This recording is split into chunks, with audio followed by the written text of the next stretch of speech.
So, Sarah, today's a big day, the 25th anniversary of the Providence Place Mall opening. And obviously, the retail landscape has shifted dramatically since 1999. So, since the mall opened, like how soon after it opened did we start seeing this shift in how people started shopping? Well, I mean, I believe Amazon started at the late 90s, right? So probably pretty soon. Um, I believe Zappos started in 1999. Uh, so pretty soon, things started changing. But of course, I remember when Zappos did start, and I remember thinking how crazy anyone would have to be to buy shoes on the internet. So obviously, things have changed. And so things changed pretty quickly, but um, it was a successful mall for a lot of years. Yeah, absolutely. But like, obviously the city and the state, they put money into this. It was a 12-year project to build. Are there any cities or states that would put money into an indoor mall in 2024? Well, it was controversial even at the time because it was a joint, as you said, a joint public-private partnership, the biggest in Rhode Island's history. And people were like, "Why are we doing that? Why are we spending our tax money on that? Um, would anyone do that now? No, but no, people didn't do it then. Like it was really unusual to have this situation. Um, we see public private partnerships all the time, right? But they're typically with stadiums and that kind of thing. But at the time, it was really, really unusual and controversial. People were not into it. People were really concerned. But it did what it said it was going to do. It did bring retail back to downtown. At that point, retail had left downtown by the late 80s. Basically, all the big retailers were gone. All the heritage retailers were gone. And everyone was shopping in the suburbs. So they were trying to bring retail back to downtown to help revitalize it. And that worked. It did revitalize it. It led, I think, a boom in the Renaissance, the hotel in residential building. It did what it said it was going to do. And it brought a lot of money to the city. So it was successful.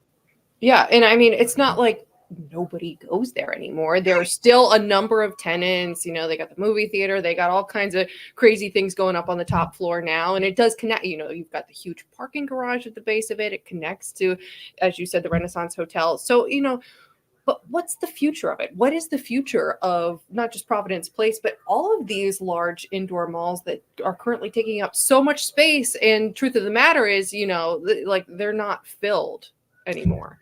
Well, to be fair, I think Providence Place Mall is not typical of most suburban malls. It does have similarities with other urban malls. I'm thinking of one in my hometown of Baltimore at Harbor Place. They do exist, and they typically are connected to hotels or other big things.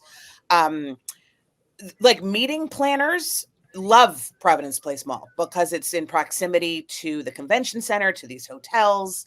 It is really popular, but in terms of where malls are going, yeah, it's a problem.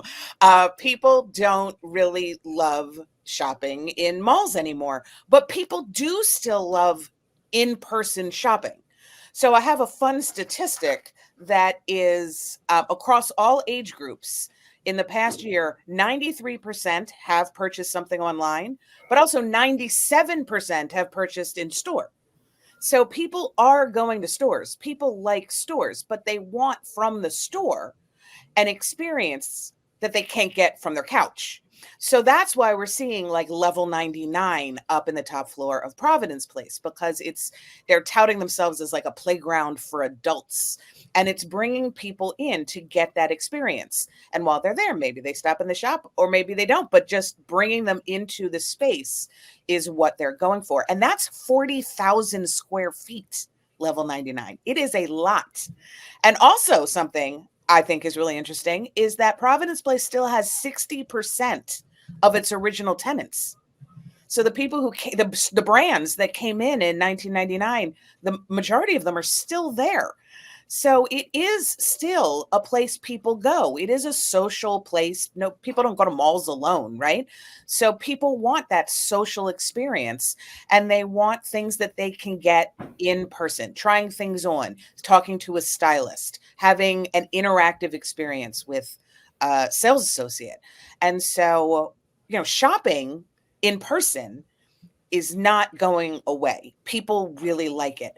But is it going to look like a traditional mall? It is not. It is going to change into things that are more experiential. Yeah, I mean, and you had just a few miles down the road to Garden City, and it is impossible to drive through there any time of the day. It's packed, and if a retailer does leave, one moves in super quickly. Why is that so much more appealing to today's consumer who's looking to shop brick and mortar? I find that interesting because if it's raining, you're stuck in Garden City. You're outside in the rain. Providence Place, you don't have to worry about that. So I find that interesting personally, especially in a cold weather place like this when it's snowing.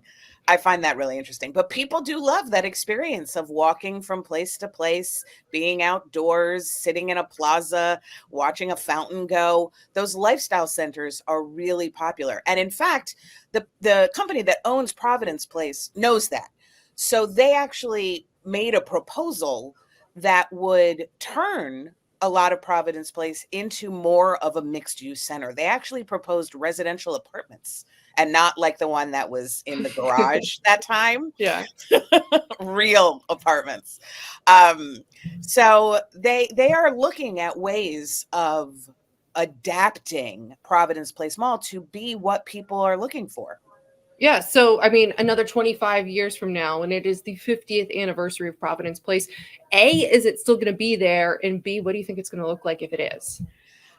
Wow, that's a great question. I think it'll be there, and I think from the outside it'll look similar. I mean, in the original designs of Providence Place, there was a lot of debate about making it look referential to Rhode Island's industrial past and having it feel like it's part of the city.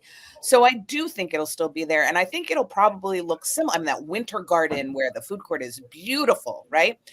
Um, Although I wonder, so originally the big anchors, especially Nordstrom, really fought against having street access and windows, which is a traditional mall thing. So I bet they might try and open up some of that and get more windows, maybe some more street access. But I do expect that it'll be much more mixed use. I think it'll be more experiential. I think there'll be more things to do and maybe less traditional shopping, because that's what people are looking for.